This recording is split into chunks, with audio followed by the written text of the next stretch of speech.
Hello বন্ধুরা, কেমন আছো তোমরা সবাই? আশা করি সবাই বেশ ভালো আছো। আমি FM আবির তোমাদের সবাইকে স্বাগত জানাচ্ছি গো G8 এ।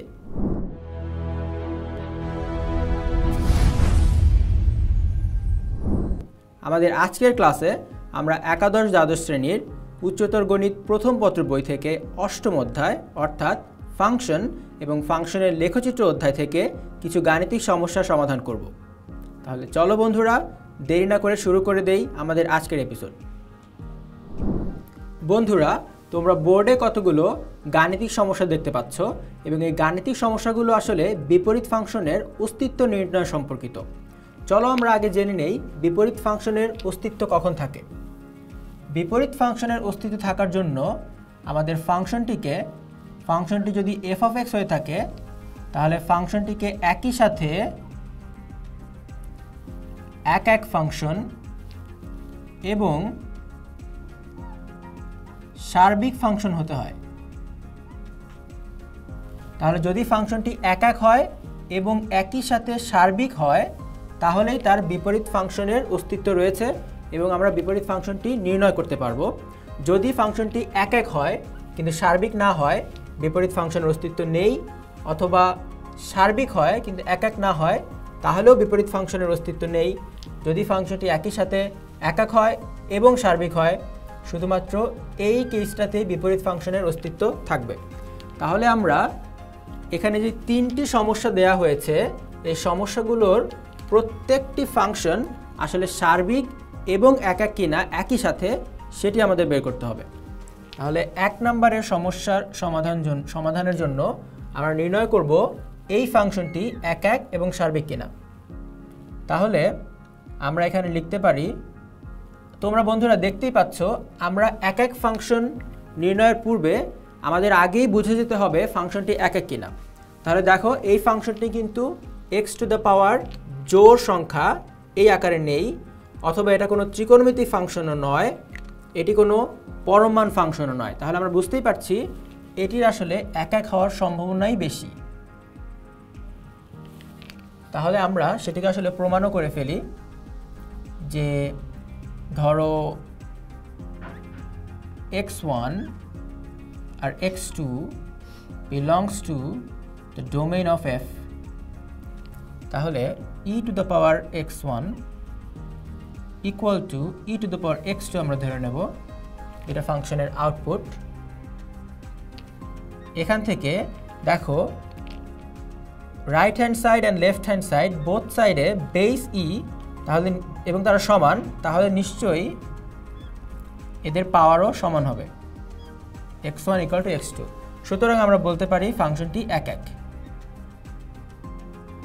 আমরা আউটপুটকে সমান ধরে নিয়ে ইনপুটকে সমান প্রমাণ করেছি। এখন আমাদের যদি প্রমাণ করতে পারি ফাংশনটি সার্বিক, তাহলে কিন্তু ফাংশনটির বিপরীত ফাংশনের অস্তিত্ব থাকবে। e⁴x ফাংশনের গ্রাফ থেকে বা লেখচিত্র থেকে আমরা সহজেই বুঝতে পারি ফাংশনটি সার্বিক কিনা। e⁴x ফাংশনের গ্রাফ হচ্ছে এইরকম, তোমরা এটা আগেও দেখেছো। তাহলে তোমরা বুঝতে পারছো এই ফাংশনটি অসীম পর্যন্ত বাম দিকে যখন যাবে তখন আসলে x অ্যাক্সিসের খুব কাছ দিয়ে চলে যাবে, x অ্যাক্সিসের নিচে কিন্তু ফাংশনটি নামবে না। এবং রাইট সাইডে যখন ফাংশনটি অসীমের দিকে যাবে তখন আসলে y অ্যাক্সিসেও অসীমের দিকে আমরা ভ্যালুকে দেখতে পাবো। তাহলে এই ফাংশনের রেঞ্জ তোমরা খুব ভালোভাবেই বুঝতে পারছো, সেটি হবে y এর ভ্যালু 0 থেকে শুরু করে পজিটিভ দিকে ইনফিনিটি পর্যন্ত। তাহলে এই রেঞ্জ হবে 0 থেকে শুরু করে ইনফিনিটি পর্যন্ত। নেগেটিভ দিকে গ্রাফটি যাবে না, তাই নেগেটিভ ভ্যালুগুলো ইনক্লুড করা যাবে না, এবং 0 কিন্তু ইনক্লুড করা যাবে না, তাই আমরা ফার্স্ট ব্র্যাকেট দিব, কারণ এই গ্রাফটি কখনোই এক্স অ্যাক্সিসকে টাচ বা ক্রস করবে না। তাহলে এটা হচ্ছে আমাদের রেঞ্জ। কিন্তু আমরা যদি দেখি এখানে কোডোমেইন ছিল বাস্তব সংখ্যার সেট R, তাহলে আমাদের কোডোমেইন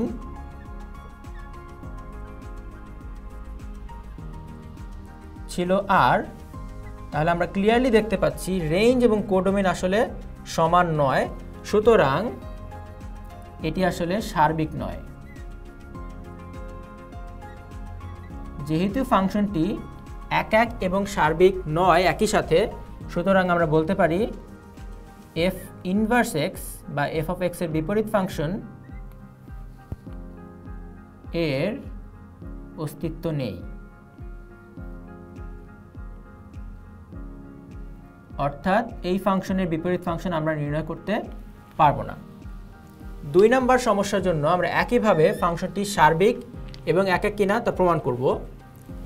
2 নম্বরের জন্য তোমরা দেখতে পাচ্ছ ফাংশনটি আছে sin x, যেটা একটি ত্রিকোণমিতিক ফাংশন, এবং আমরা দেখেই বুঝতে পারছি এটা আসলে আমাদের 3টি ফাংশনের যে ফরম্যাট আমরা শিখেছিলাম তার মধ্যে পড়ে যাচ্ছে। তার মানে আমরা শুরুতেই ধরে নিতে পারি এটি আসলে একক হবে না। তাও আমরা প্রমাণের সুবিধার্থে লিখব, ধরি x1 x2 এই ভ্যালু দুটি এই ফাংশনের ডোমেইনে আছে।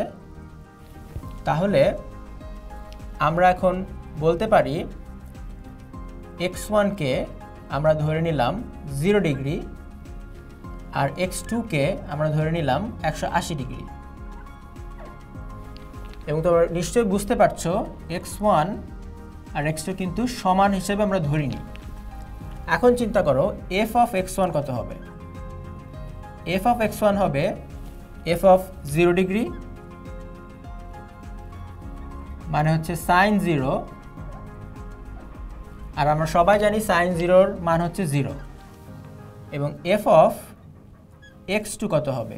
f অফ x2 হবে f অফ 180 ডিগ্রি, এবং sin 180 ডিগ্রির মান আমরা সবাই জানি 0। তাহলে আমরা দেখতে পেলাম x1 এবং x2 তারা আসলে সমান ছিল না, একটা 0 ডিগ্রি ছিল এবং আরেকটি 180 ডিগ্রি ছিল, কিন্তু দুটোরই আসলে আউটপুট সমান 0।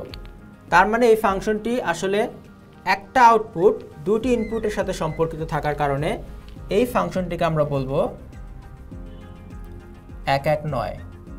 যেহেতু ফাংশনটি একক নয়, এর ফাংশনটি সার্বিক কিনা তা প্রমাণ করার কোনো প্রয়োজন নেই, সুতরাং আমরা বলতে পারি বিপরীত ফাংশনের অস্তিত্ব নেই।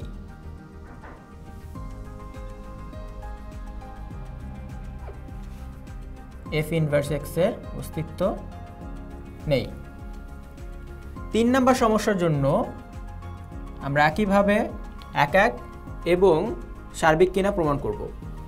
তাহলে আমরা বুঝতেই পারছি এখানে x এর পাওয়ার জোড় নয়, এখানে ত্রিকোণমিতিক ফাংশন নেই, এবং এটি পরমান ফাংশন নয়, সুতরাং এই ফাংশনটির একক হওয়ার সম্ভাবনা প্রবল। তাই আমরা ধরে নিলাম ফাংশনটি একক।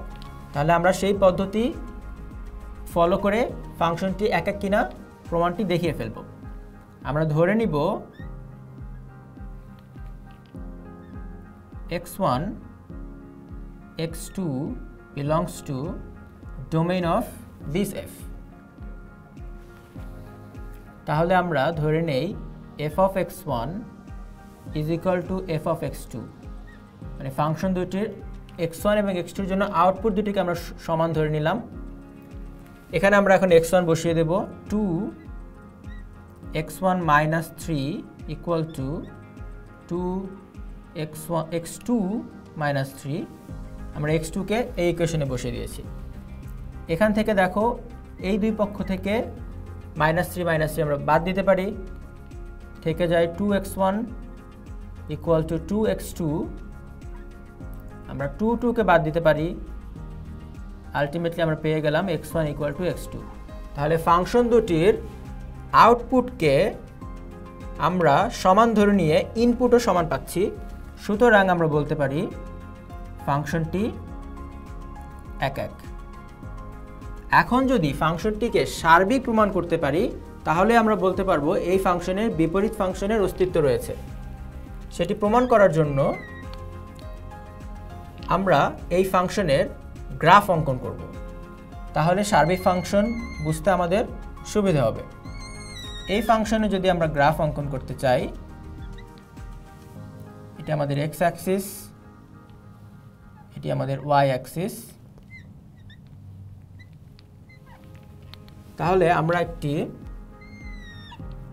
টেবিল তৈরি করে ফেলি। x এর বিভিন্ন মানের জন্য আমরা y এর মান বের করতে চাই।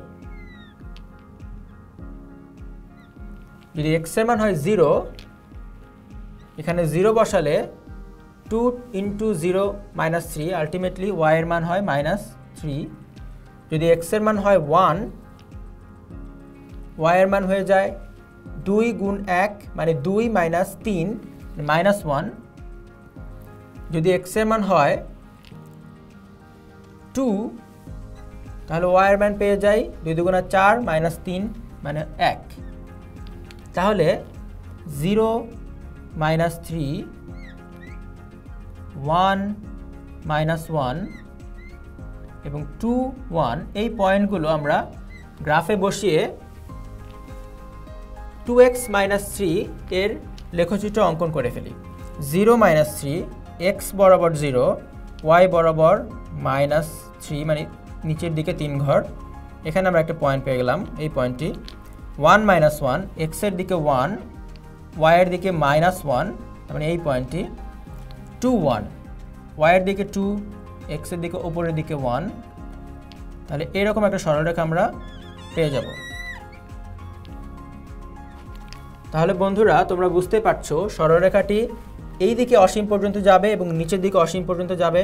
তার মানে y অ্যাক্সিস বরাবর আমরা আসলে উপরের দিকে এবং নিচের দিকে উভয় দিকেই অসীম দিকে যেতে হবে এই সরলরেখাকে ট্রেস করার জন্য।